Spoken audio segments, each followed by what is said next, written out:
Hey, I'm Isabella. Today I'm going to talk to you about Jack Halberstam and his ideas on failure, wildness, and queer temporality. So I hope you enjoy, and thank you so much for joining it. Not a lot of people know what queer theory is. I actually did my own kind of primary source survey for my final in one of my classes this semester.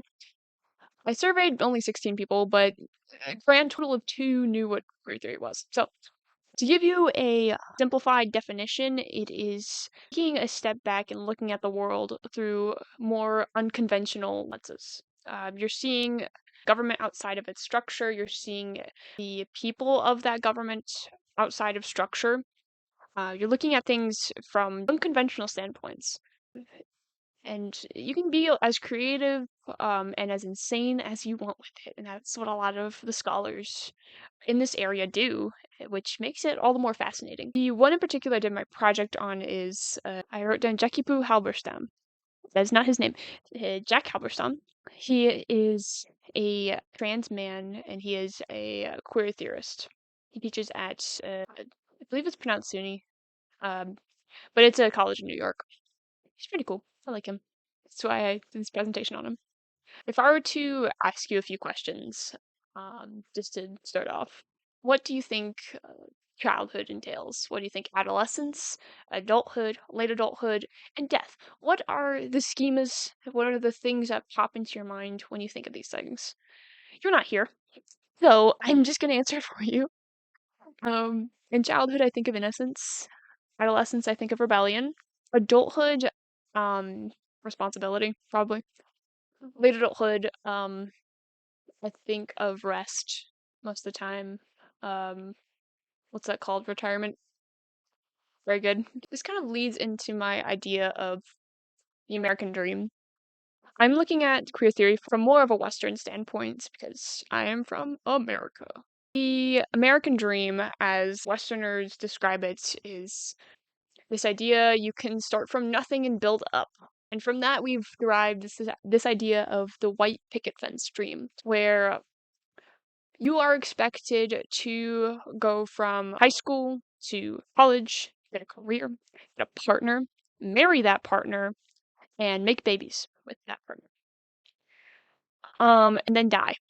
That is the white picket fence dream that people are expected to have. Not a lot of people can afford, because a lot of it is impossible for many people because of things such as class, minority status, various other factors that contribute to being able to pursue something like that. It's the fact that the middle class is shrinking as well. Doesn't help. Not a lot of people have the means to afford it. The economy is shite. Anyway, this idea of queer temporality was suggested not by Jack Halberstam, but he talks about it continuously. He's written a book about it. Let's see. I should know this. A Queer Time and Place, I think. It's in A Queer Time and Place. Let's go with that. I will admit I have not read the book, but I have watched a lot of analysis videos on the book, mainly from one particular guy that I will put in the description. But he gives a kind of rundown of In a Queer Time and Place, where a lot of people during the AIDS crisis specifically did not have the option to live this white picket fence dream. They weren't able to have kids. They weren't able to married, as being gay at that point was not accepted culturally. Um, Gay marriage was not legal. Adoption facilities had a lot of stigmas against gay people, and some just didn't want kids. And a lot of people were dying young and stuck in what's called an eternal present.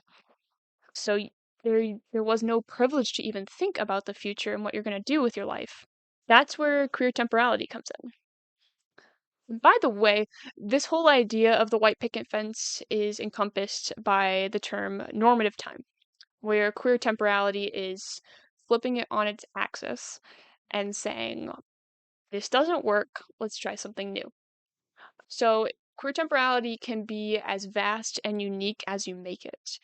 It can be traveling across country as a single person in an RV. It could be choosing not to have kids or even get married. It could be being gay, marrying someone of the same sex. It is anything that doesn't fit the box of what is deemed normative time, at least by Western definition.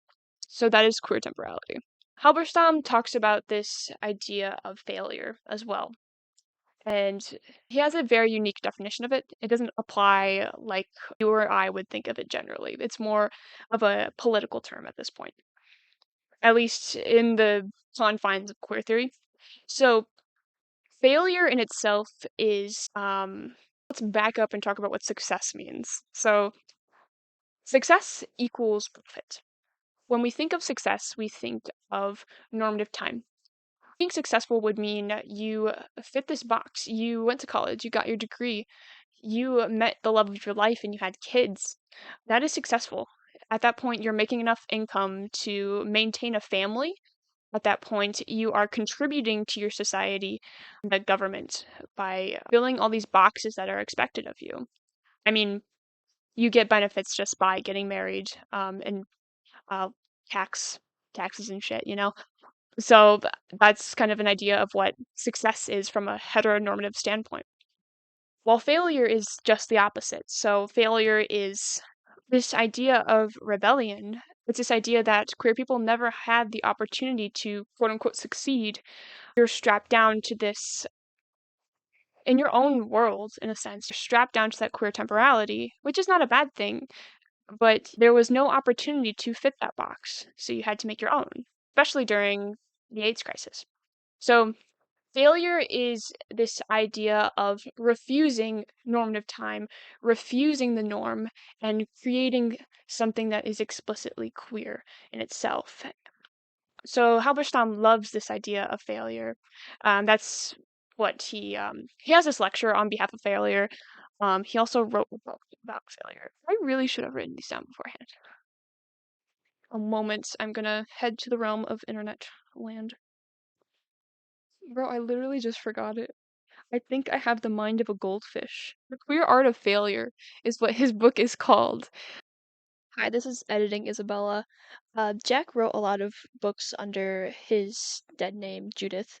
Um, he explicitly states that he doesn't really care interchangeably what name you use, as well as pronouns. You can use any pronouns with him.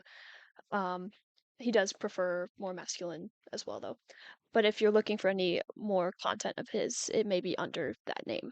So, yeah. It seems like an awesome read. Again, I'm just kind of a third party analysis. I'm just getting into this YouTube thing. Leave me be. But anyway, Queer Art of Failure is kind of looking at failure from this aesthetic viewpoint and something beautiful, rather than success being something super confining. Another thing that he does talk about are the silly archives, though. Silly archives are what we think of as children's television. Specifically, like the film Ants or Wall-E, has very specific agendas attached to them, where Ants is a almost like a communist or socialist film where they're discussing how these ants are uniting together in order to take down the big bad. I don't even remember the villain for that movie, but you get it. Ants in itself, the point Alberstam wanted to make with that is children's films a lot of times are talking about collectivism, where adult films are more individualistic or capitalist. So when you think of an adult film, you may think of romance or romance is a big one, yeah, where the protagonist is out on their own, self-discovery, trying to understand themselves, and then fitting into this kind of box of normative time. They're finding the love of their life, making babies most of the time. I need to stop saying that.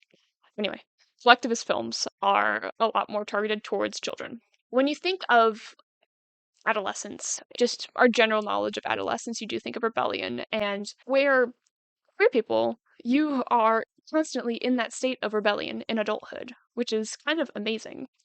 But this idea of rebellion is targeted more towards kids. In these collectivist films, these silly archives, they're more as a group in a rebellion against the evil bad, where queer people, minority groups as well, like Black Lives Matter, such groups as that, are attacking corrupt government regulations and such. And The idea he's trying to make here is kind of demeaning this idea of collectivists and rebellion, diminishing it from the kid's perspective.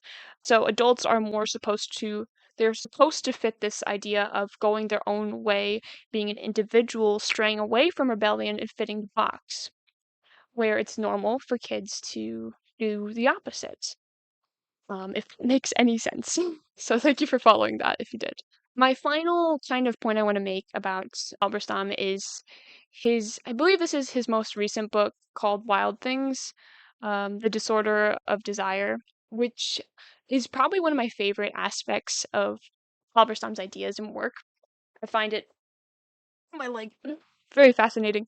So, one of my favorite point that Halberstam has made is actually going back to Freudian texts where I don't love Freud either, but bear with me.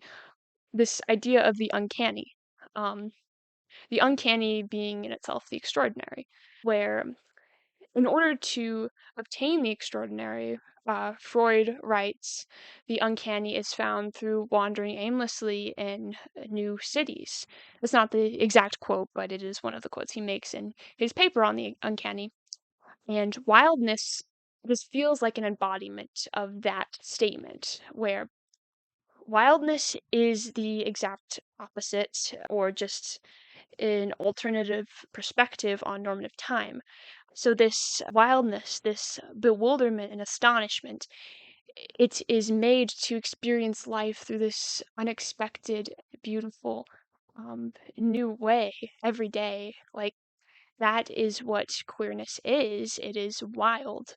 It is bewildering. It is new and fun. It is wandering through those streets aimlessly, not knowing what you're going to get. And I love that point. I love that view. I think that's wonderful. Um, anyway, he writes a lot about this in his book, and specifically talking about the children's story, Where the Wild Things Are. He likes to quote that text a lot, and it's a great book. I used to love that book. But yes, this idea of bewilderment and wildness, it has some harsh beginnings coming from colonial, what are they called? Colonists? They come from colonists, those pricks. Um, they label certain groups, such as Native Americans or indigenous people, as wild and making out to be this harsh and heinous thing when, in a modern sense, Halberstam wants to redefine this term as something more inherently beautiful, because that's what wildness is. It is the uncultivated, the undomesticated, yes. Um, while the opposite of wild is the domesticated, is the cookie cutter homes, is normative space that we live in.